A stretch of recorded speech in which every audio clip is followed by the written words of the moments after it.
And you have had,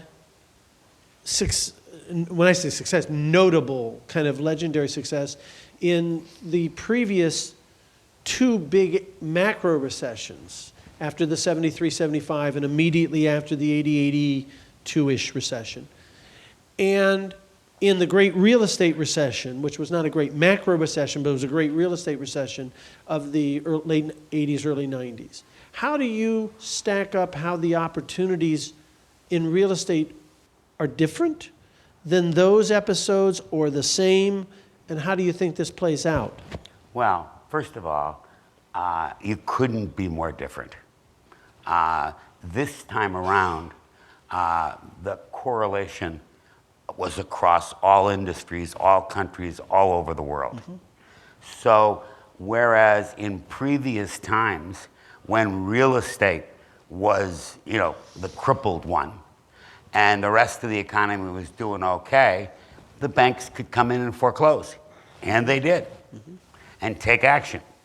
And the result was that, I remember in 1990 or 1974 for that matter, it was, you literally sit there and say, how many of these can I afford to look at? Because there was so much. Now fast forward to now, first of all, you got pretend and extend. The lenders are not foreclosing. And they're not foreclosing because they already have enough problems. Mm. And as long as they are, quote unquote, kept current, which by the way means that interest rates are kept roughly where they are today, I think nobody will foreclose, nobody will do anything other than let them survive. On the prime assets, and LIBOR being so low, you can float by. Yeah, you also have to remember that between 2000 and 2007, 60% of all the institutional real estate in America was sold. Mm-hmm. And all of it was over leveraged. Mm-hmm. So everybody who, quote, bought during that period, to a large extent, is underwater. It's a challenge, yep. So whereas in 1990 or 1975, we were, quote, buying everything in sight. And we were just standing there, and the stuff was coming over the transom. Today you have a very, very different scenario. First of all, you have the banks are not going to foreclose.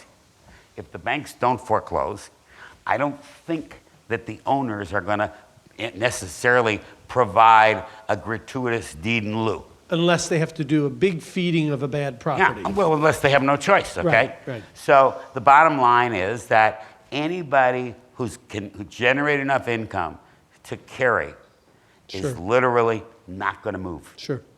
And what I think happens is that because ultimately real estate is all about supply and demand. So, for example, in the 70s, everybody always talks about about real estate being a great inflation hedge. But in the 70s, we had double-digit inflation, and we had reducing values in real estate. How is that possible? Right. It's possible because there was oversupply. Right.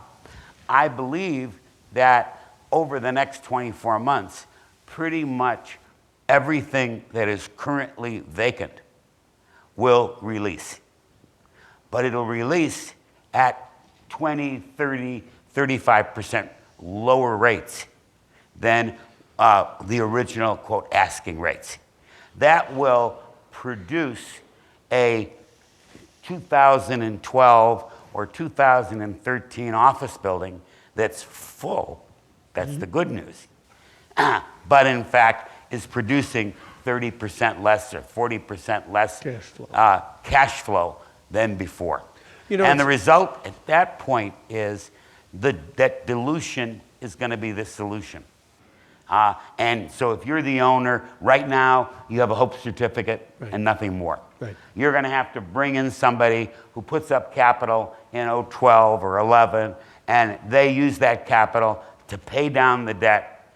They get the lion's share of the ownership, and now you have a quote-unquote longer-term hope certificate. Although until you're forced to do that, if you're cash flowing because of a low LIBOR, You just sit you just tight. forestall that day. Well, but the answer is, come 11 or come 12, the banking system will be very different than it is today. And the motivation for pretend and extend will have evaporated.